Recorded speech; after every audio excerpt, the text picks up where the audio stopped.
So as you may have heard by now, Ron DeSantis has announced his candidacy for the president of the United States. Obviously, we all knew this was coming for a long time now. We were just waiting for him to admit that that's what he's been up to. But I'm making this video today because there's some things that I was confused about, some things that I was asked. I really didn't know how to answer the question. What is it that would happen to Florida if Ron DeSantis actually did become president? What would happen to the governorship here in Florida? Would it be another election?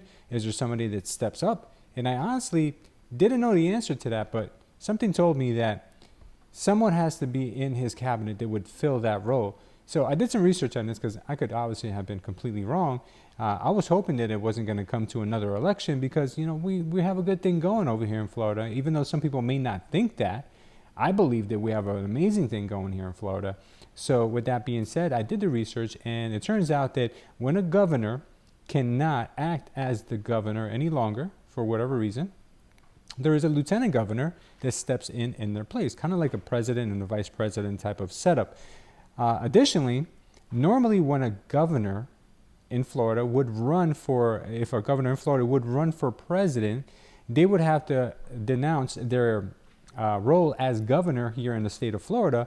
But conveniently enough, and good for him, Governor DeSantis actually put a new law into place that allows the governor, which is himself, to be able to remain as governor while running for the presidency of the United States, which is, I mean, honestly, I think he could probably multitask that, because whenever somebody, and correct me if I'm wrong, but whenever someone is a governor or a president of the United States, they don't really do all that much. They make decisions, don't get me wrong, and they sure have a big role to play, but I'm sure they can do a lot of that stuff from a mobile office and with a bunch of aides around them. So I don't think that'll be a stretch.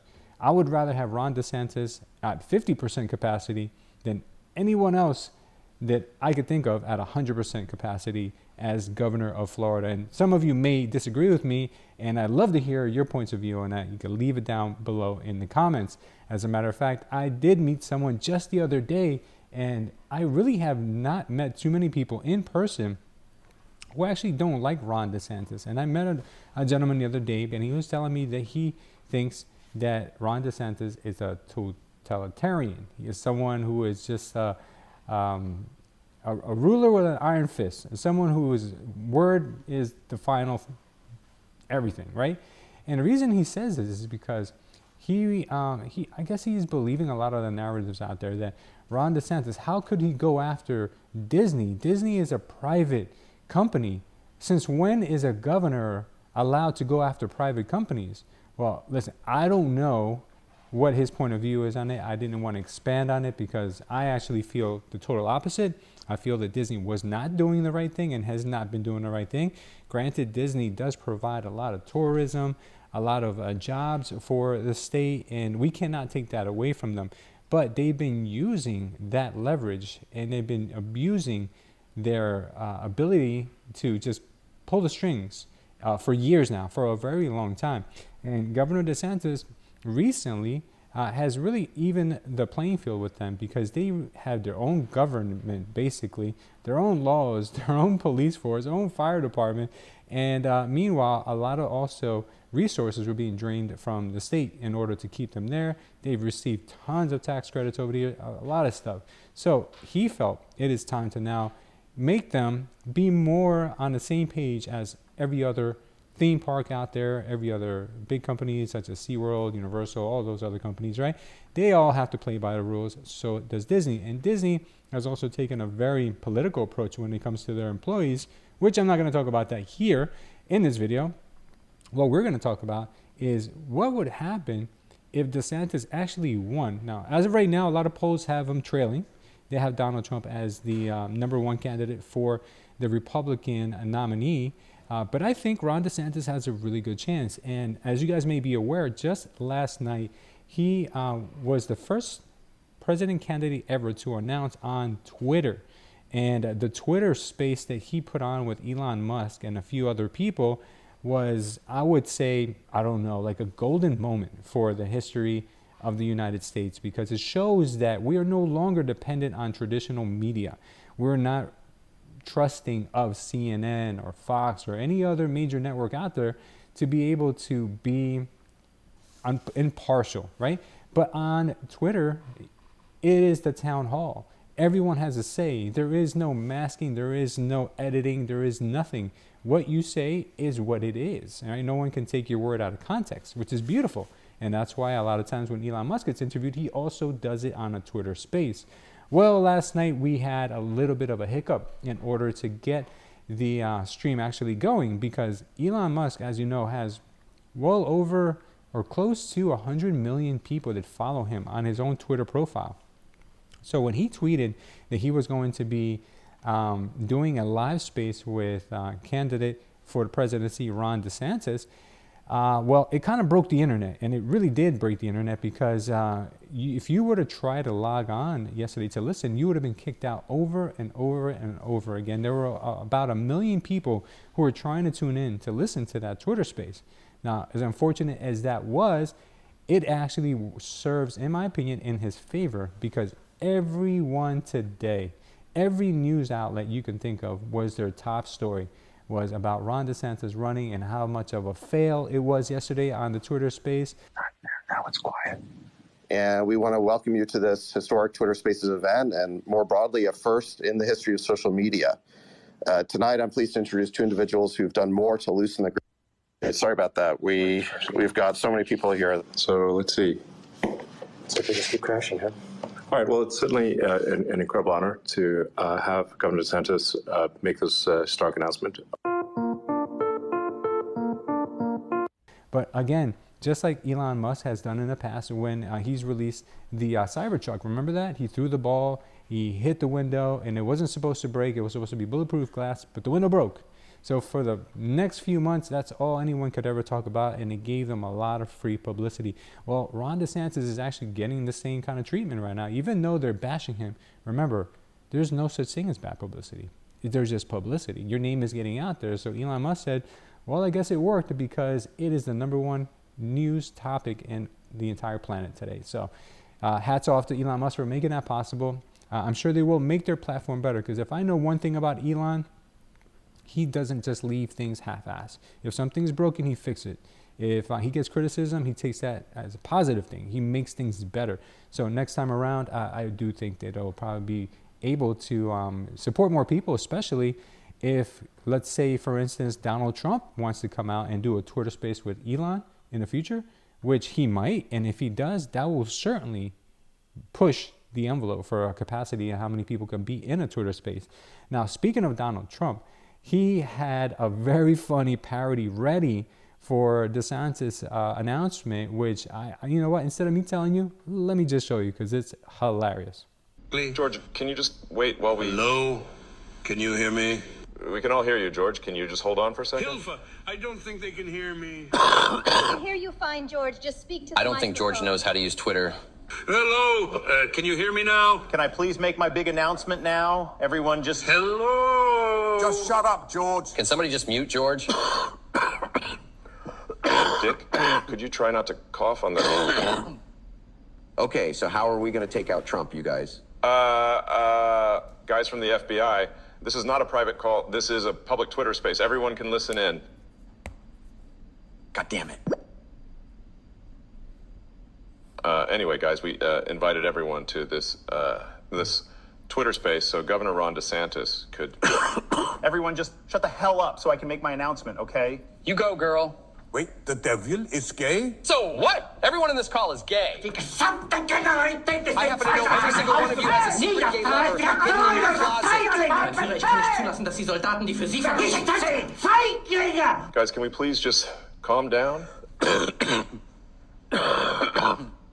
So anyway, guys, I just wanted to announce that I'm... Okay, I can hear the governor very well. Shut up. Would you please shut up already? I'm running for president, okay? Yeah, we kind of already knew about it. Know, Governor. Congratulations, Governor. Well, that concludes our Twitter space for today. Thank you to all of our... Hold your horses, Elon. The real president is going to say a few words, The devil, I'm going to kick your ass very soon. Hitler, you're already dead. Dick Cheney sounds like you'll be joining Hitler very soon. Klaus Schwab and George Soros, I'm putting both your asses in jail. And Ron DeSanctimonious can kiss my big, beautiful 2024 presidential ass. Trump 2024, baby. Let's go. Yeah, so I don't know what creative genius came up with that, but even if I were Ron DeSantis, I would say, you know, that was a good one. That was a really good creative way to get at me. A lot of these politicians do a lot of mudslinging, which you guys know that's part of the business, right? But not enough politicians give each other credit. I feel like a politician, they would say, you know what, good one. I'm going to find a way to get you back better. You know, some real kind of open dialogue like that, because a lot of times they just act like it didn't exist, act like no one ever said it. And that's just a political game in the world that we live in. But I will tell you this, what will happen to this country if Ron DeSantis became president? Well, you know, a lot of his points of views are very similar to Trump's. He is looking to close down the borders. You know, there's a lot of immigration right now that is good for the country in a sense, but it's also bad because a lot of bad people and bad things are getting into the country without supervision, you know, so we have to have some controls on that. The other thing that he is also very strongly with is the direction that the country is going. You know, we've got so much indoctrination and we got so much of the private sector getting into our country's political system and just being able to pull the strings to just change our entire culture and change who we are, change the family structure. And he wants to put an end to the ESG stuff, the DIE stuff, and which I'm all for. And I think he would make an amazing president. You know, I'm kind of torn between him and Donald Trump, and I'll take the hate. You guys can say whatever you will, but listen, my beliefs are conservative. My beliefs are very much pro-family, pro-life, and a lot of these things that are Christian-based, you know, so that's where I'm going to lie. But for some of you, it may not be. But I will tell you that most people, even Democrats, can agree that the country is headed in the wrong direction. Money that could be spent here is being spent overseas. We have mass shootings all the time. We have so many bad things that are happening in the country. And thank God that for the most part, Florida has become a place that has been a little bit unscathed and kind of flown under the radar. Our approach to COVID was the best out of any other state, anywhere, in my opinion. I'm sure many people would agree with me. It's one of the reasons I moved down here. But what would happen to Florida? Even though the United States would be in good hands with Ron DeSantis, what would happen to Florida? Well, like I mentioned earlier, if the governor steps down, then the lieutenant governor would step in. And that person is a lady named Jeanette Nunes, who is very much like DeSantis, has a lot of the same similar views, and I think would be a very good fit for the state if that were to happen. As a matter of fact, she is a natural-born citizen of the United States, but she is of Latin descent, so Cuban, I believe. She's out of Miami, and she would be the first woman governor of the woman governor of Florida, and Hispanic on top of that. So hats off to her. She does get that opportunity, but I think we'd be in good hands. You know, anything is better than having a Democratic governor here, because there's a lot of other Democratic states. We don't need to start turning long time Republican states such as Texas and Georgia or Florida into Democratic states, because if we do that, we'll never see another Republican president probably ever again. You know, that's just the truth. And we need some balance in this country, right? Because we've all can agree that, too much of one thing is bad. You know, I wasn't a big fan of George Bush or his son, George W. Jr. Wasn't big fans, but other presidents were on the opposite pole. So we get that balance in our country. But I will tell you that the Florida would be in good hands. I don't think there would be much change here. I would say that hopefully we do get a lot of the same treatments we do for businesses and tax structures and all things, and those things don't change. And that she's a fighter, that she can go to bat with companies like Disney, and she can go to bat with companies like BlackRock, who are trying to shove the ESG thing down our throat. As a matter of fact, one of the things that Governor DeSantis did while in office here is he actually took back the Treasury, any money that was being invested into BlackRock, which is a positive thing. I may not have all the data on that at the moment, but I read many months ago that he did a real aggressive move there, and good for him and good on him, and good for the state of Florida for having someone in place like this, and such a popular governor who won with such a landslide victory just a few months ago, and the way he navigated this state through Hurricane Ian, guys, I'm telling you, this could be a strong contender. You know, I'm not saying that there aren't any other strong contenders out there. Like, I'm a big fan of Vivek. He's I think he's an Indian descent person who's running also for the Republican position. Big fan of his. Even on the Democratic side, we've got Robert F. Kennedy, who says a lot of really good things. So if our country does end up going with a Democrat again, well, someone like him might be good. He's more of a neutral type of person. He's not all far left. He's not crazy. You know, he might be all right. Not to say that I would vote for him. I would definitely be voting Republican. But if we did end up Democrat, that probably wouldn't be a bad option either. Well, I'd love to hear what you guys have to say about what's been going on and what would happen to the state of Florida or the country if Ron DeSantis left us and said, peace, I'm out. So on that note, thank you guys for watching. I love you, and I will see you next time.